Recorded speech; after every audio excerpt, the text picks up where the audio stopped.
everyone, this is Peak Entertainment and we're back again, and here now we have another video for you, and we're just going to give some quick thoughts on the third and presumably final trailer for James Gunn's upcoming Superman project, which is still due for release on 11th of July 2025.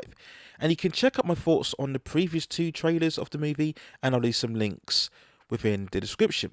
So if you've been watching my channel by now, you'll know that overall I've not been convinced by James Gunn's overall tone and direction, and certainly intentions for this overall project. Overall, in terms of the two previous trailers, I was more impressed by the first one than the second one that recently released. And overall, I've still had concerns mainly over the approach that he's taken. I feel that he's going too much for a cosmic, cartoony type of direction that threatens to undercut any weight and certainly gravitas that I think should be accompanying a Superman movie. But when we come to this trailer overall, the third one release, I do believe it's actually the weakest of the ones that have been showcased so far. Now, many people will argue against that because in terms of a trailer, it certainly had the most action. We have plenty of fight sequences and flying scenes of Superman, plenty of explosions and colours and razzle and dazzle. They certainly wanted to make a final big impression before we come to the movie's overall release, so I can respect that in many ways. But it was again just what I saw of the footage just really didn't convince me that this would indeed be a Superman movie that I'm hoping for. Whilst they definitely threw the kitchen sink in this time around, I do think that they perhaps showed too much in terms of the elements and the overall parts of the story, particularly where we see Lex infiltrating the fortress. We already saw this in the second trailer, I believe. Here, this time we see him actually managing to manipulate or get hold of the technology within the fortress. You do wonder how exactly Lex would be able to intercept the fortress. You'd like to think that Superman would be able to have some sort of ultra security around it. I've always looked at the idea of the fortress being sort of hidden and only being able to summon when Superman commands it. So I'm not really a fan of Lex or really anybody else being able to discover the fortress in any way, shape or form. But you do think this type of story beat would be happening in the last quarter of the film.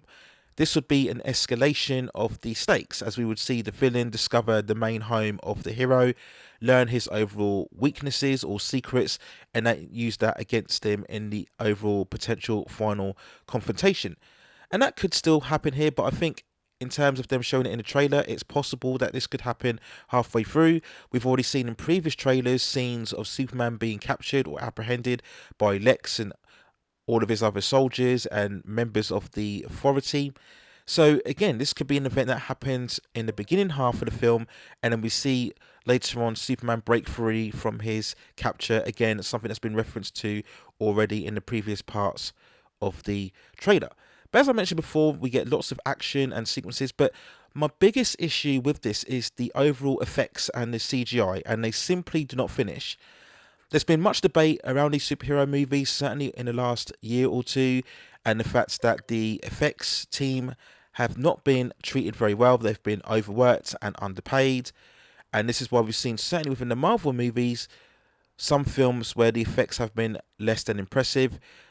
We criticise that a lot given the huge amount of 200 million plus budgets for each of these big tentpole projects.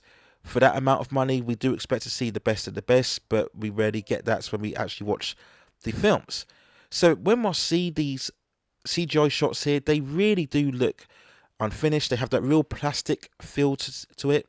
We know that James Gunn is going to go for this much more playful type of tone, but even still, the effect shots here, they don't even look really charming in any way. They just look really wonky and really unrendered. And I think one of the best examples of this, where we see Superman and Krypto in the air fighting a super soldier, it seems, and we get that slow motion shot of Superman knocking out somebody's teeth, and it just looks really off. Again, it doesn't look very convincing.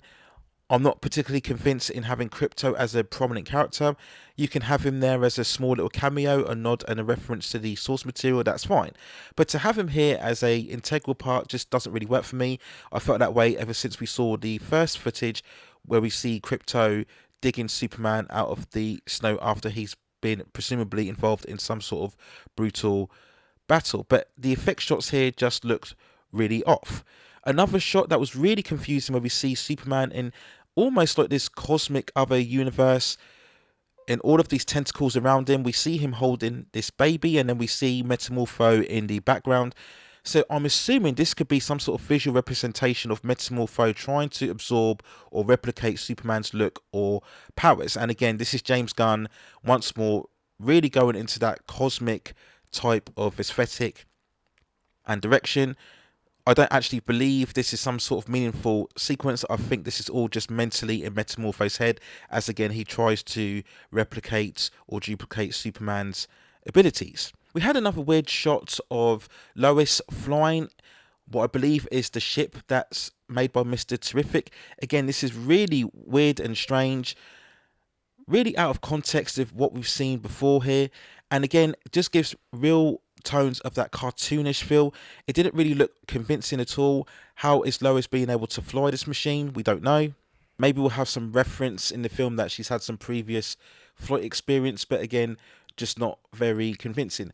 And then we'll quickly talk about the Superman scenes overall, whether he's emerging from the smoke or lifting the building, which I admit is very Superman-esque. But then we get other moments when he's talking to Mr. Terrific and we see him joking as he falls down into the void.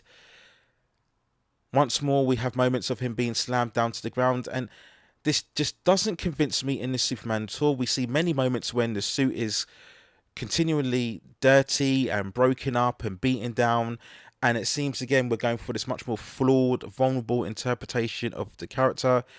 This attempt to make him relatable, where for me it just makes him far less convincing as an overall hero. We had another very dodgy CGI shots where we see Superman avoiding the fire breathing kaiju. Again, the kaiju itself looks very off, very unfinished, very plastic looking. I really wish it wasn't in there to begin with.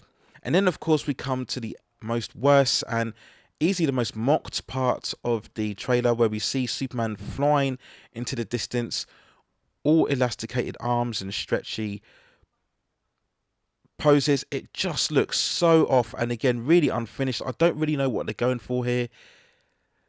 Anybody with any sense of editing skills or graphic design would look at that trailer and take it out immediately, or look to render it even further more. It's again just a big sign of how I don't believe that this movie is going to be the epic Superman story that I'm looking for. In many ways, I think it would be healthy for a Superman movie to succeed, especially in these times of superhero fatigue. And the last thing we want is another failed cinematic attempt of the character. But at the same time, if you want Superman to be successful, you want it to be done right. And I just think that James Gunn, his vision, his overall approach and sensibilities is just all wrong for this character. And I still now, after 3 full trailers, I just don't think this will be the Superman movie that will really capture generations that DC and I think general fans are hoping it would and perhaps should do. So let's move on thoughts and feelings quickly when looking at the third and final trailer for Superman 2025. Let me know what you think in the comments below. And if you have any other further movies, television series, or any other topics within the pop entertainment and culture scene that you'd like to see me cover within the channel, then also let me know in the comments, and I'll see if I can provide further commentary for you on that subject matter within the future. Please also hit like the subscription and notification buttons so I can provide you more quality content like this in the future. But that's it for now. Take care of yourselves, and I will see you very, very soon.